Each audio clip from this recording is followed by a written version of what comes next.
کہ وہ صحیح تھا اور حابیل غلط تھا۔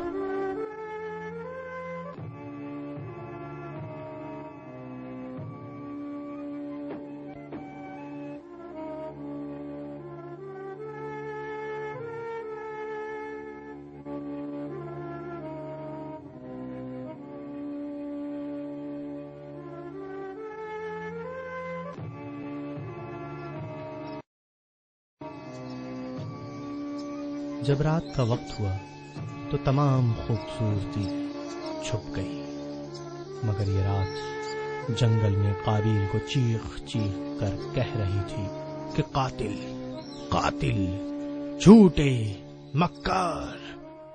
قابیل سوائے لاش کے پاس رہنے کی کچھ نہیں کر سکتا تھا۔ اس نے لاش کو دوبارہ گھسیٹنا شروع کیا۔ وہ ڈر رہا تھا کہ والد اس کو تلاش کرتے ہوئے یہاں نہ پہنچ جائیں۔ اس کو اب بھی ڈر تھا کہ اس کے والد حضرت آدم علیہ السلام ان دونوں کو تلاش کرتے ہوئے یہاں بھی پہنچ جائیں گے۔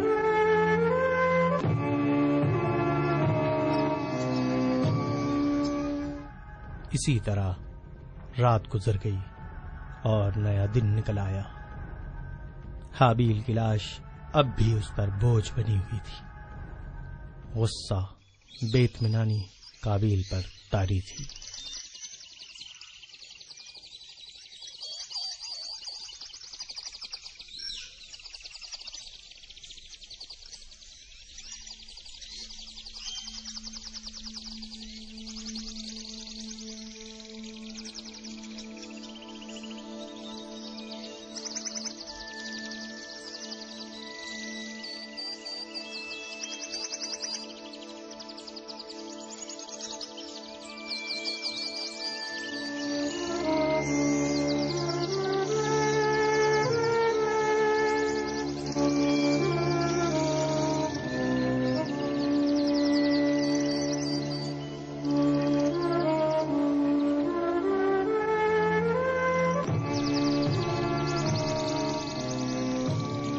کیا اب میں اس قابل ہو گیا ہوں کہ ایک کوے سے مجھے سبق لینا ہوگا؟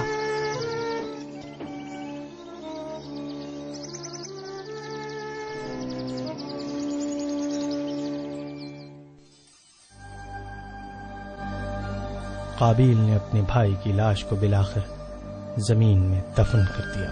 وہ بظاہر ایک مشکل سے آزاد ہو چکا تھا، لیکن وہ یہ بھی جان گیا تھا کہ اپنے بھائی کے ساتھ اس نے اپنے خاندان کو بھی کھو دیا ہے۔ اب وہ کبھی اپنے گھر نہیں جا سکتا تھا، کیونکہ اس کے پاس اپنے والدین کو دینے کے لیے کوئی جواب نہیں تھا۔ اب اس کو وہاں سے چلا جانا تھا۔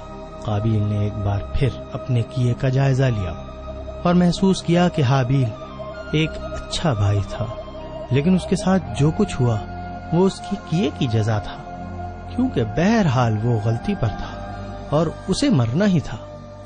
قابیل نے اپنے ضمیر کی آواز کو دباتے ہوئے اپنے آپ کو بے گناہ تسلیم کیا اور اپنے کیے پر کوئی شرمندگی محسوس نہیں کی، کیونکہ اس نے کئی بار اپنے بھائی کو تنبیہ کی تھی۔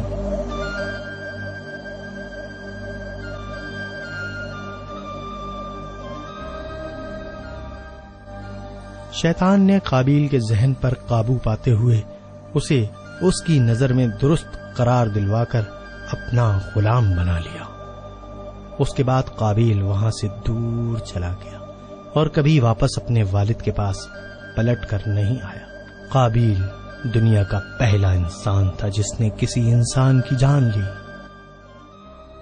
اور اس کے بعد اس دنیا میں جہاں حابیل کے پیش رو پیدا ہوئے، اسی طرح شیطان کے زیر اثر قابیل کے پیش رو نے بھی جنم لیا، جنہوں نے پوری انسانیت کو آگ اور خون میں لپیٹ لیا، خونی ہتھیار بنائے اور لا تعداد بے گناہ انسانوں کی جانیں لی، اور آج بھی لے رہے ہیں، اور سب اپنے آپ کو درست سمجھتے ہیں،